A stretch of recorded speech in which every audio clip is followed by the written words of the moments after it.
I would like to, first of all, thank Howie and Ralph for the opportunity to be here this evening. Essentially, we just had a wonderful event up in Glens Falls, a wonderful fundraiser, which is always nice because we need money to enter the political arena. Whenever activists do that, quite frequently we get upset that we don't have the needed funds to perform the functions the other guys do.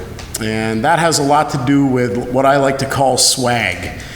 We don't have the lawn signs, we don't have the literature, we don't have the laptop computers, we don't have the money to put advertising in or to print buttons or bumper stickers.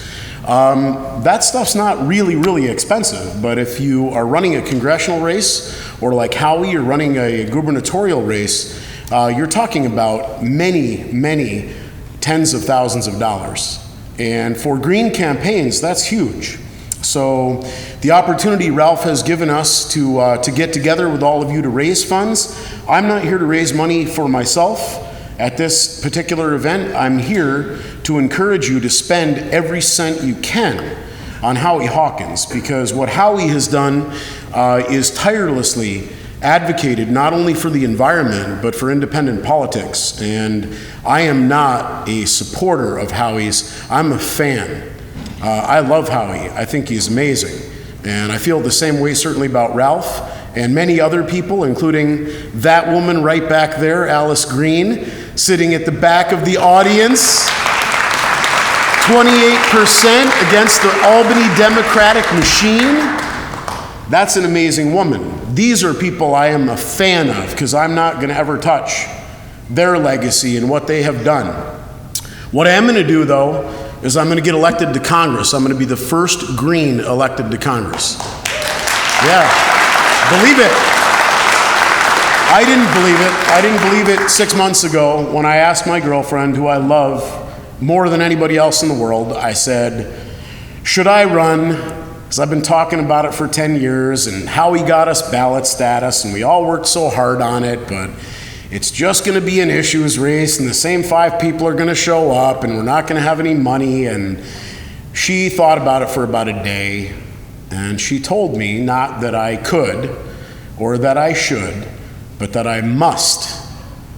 That I must. And not because she's a fan of this arena at all, but because she, like me and like many of you in the audience, is, by show of hands, how many of us are millionaires in the audience? None of us? Really? Not even one? Oh, there's a millionaire back there. I knew it. I've said this many times, but I mean it. There might be nothing wrong with millionaires. Maybe you did work so hard you earned $1 million. I can almost believe it's possible. But when you have a representative body that's made up all of millionaires, guess who goes unrepresented? Those of us who still work for a living every day. Some of us at 2 o'clock in the morning. Some of us with our workers because we're small business owners, which is another level of indentured servitude many of us don't understand. For me, there have been issues that have been very dear to my heart and very much a part of my working class. I would like to say my ethic, but it really is just who I am, so that I work very hard for a living. I do manual labor. I bake bread, and by that I don't mean like the time to make the donuts guy. I mean we pull 300-pound doughs out of mixing bowls by hand, and we mold bread by hand, thousands and thousands of loaves a day. And we pull peels full of bread out of ovens at shoulder height and below that weigh 50 or 60 pounds with all the bread on them. We do physical labor for a living, and it's hard. I have construction workers come and work for me and tell me they're going to go back to construction. I have well, I don't know if I have a torn rotator cuff because I don't have health insurance. And I'm not going to go find out because there's nothing I can do about it anyway. And I have sciatic problems. Hydrocodone is what you get when you go to the emergency room. Would you like an MRI? Well, sure, but I don't have a couple $1,000s.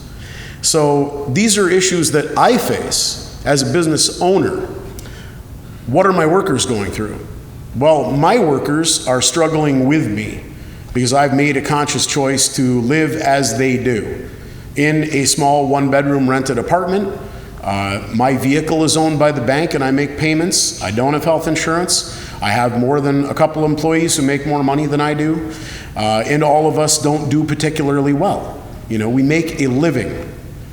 What I would like to know is, since I'm just making a living and my workers are making a living, why is it that GE, and I found this out in this room at the 30th anniversary of Solidarity from somebody who worked with the electrical employees for quite some time, that GE is borrowing money from the Federal Reserve at 0% interest. And guess who pays the interest on that loan? Yeah, Pete Looker. And me, and everybody else in this room. Now, how is that fair? Well, it's fair because it's economic development. Because what we get in return is jobs. Except that GE is closing down their plant in my district in Fort Edward, second plant they've closed down in a decade, and they're unemploying 200 union workers, and they're going to move, they say, to Florida, right to work state, where they can get away with $10 an hour, $11 an hour. That's a good wage there. They're probably not even going to go there. That's not a promise. They're probably going to go to Mexico. Is that economic development? So we're lending them money from a private bank, we're all paying interest on it, and they're going to Mexico. Thank you, NAFTA and GATT. Thank you, Bill Clinton. Thank you for passing a Republican initiative Reagan Bush couldn't push through.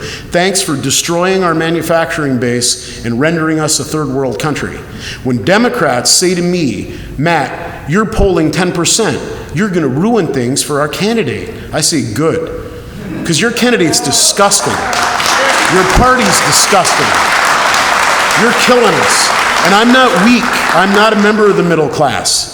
I'm not messing around. We're angry and we're going to fight back in a positive way by offering a positive alternative. We don't have to have corporate welfare. We don't have to continue paying for health care we don't get. We can demand it. And we can do it the way my libertarian friends up in the Adirondack Park choose to, which is they amass huge collections of automatic weapons. And they say they're going to have a revolution, and we're all going to end up killing each other. And I say, man, couldn't we just vote differently a couple times and see how that works out first for us? Wouldn't that be kind of a little bit more peaceful and rational, a possibility? And a lot of them say, well, yeah, good luck with that. But I have their support. I have their support in trying it out. And I appreciate that. That's something my Democratic opponent won't ever have, because he has the same agenda that the Obama administration does, to continue George Bush's agenda. No different. It's just in a nicer suit and tie, and it's a little more articulate this time. What's different? ISIS? For real? For real, now we're going to go kill civilians and we're going to call them something out of a cartoon from Archer? Really? I mean, what's going on in this country right now is un-American. That's the problem. And I'm about to introduce you to a man who knows what un-American means. And I don't mean it like a McCarthy-era human being either. I mean it like Matt Funiciello running for Congress in District 21. There are some very basic, quintessential American values at stake here. Democratic process being one, justice being another, truth, honesty, fairness, dignity. We're supposed to defend the little guys. How well are we doing that? How well are we doing that internationally? How well are the multinationals that run our government taking care of us as little guys? Maybe it's time for us to vote differently, and that doesn't just involve me in my district, because many of you don't live in it. It does involve voting for Howie Hawkins, because I am running for Congress without being sued by the Democrats and the Republicans, without having some scandal break about me being a terrible human being, because Howie and the Greens have gotten ballot status, something we often don't have, something we need to take seriously. I need and want your support for Howie Hawkins in the gubernatorial race. And I hope that over the next couple of minutes, as they pull him out of the green room, which they probably haven't yet, or they have. We don't even know where he is. Is he somewhere in here? And there he is right there. I would just like to say that not only do I encourage you all to vote for Howie Hawkins, but I encourage you to look up his website. I encourage you to take out your checkbook and go to the back of this room. I encourage you to make sure that the media is aware that it isn't okay to only pay attention to Working Families Party and Zephyr Teach Out, because yeah, that's pretty cool, but it's also still the Democratic Party. Let's actually talk about real alternatives. Real alternatives. If we're not going to have a Labor Party, the Greens are the next best thing you got going. All right? Well, here it is. Howie Hawkins is a Teamster. Howie Hawkins is a worker.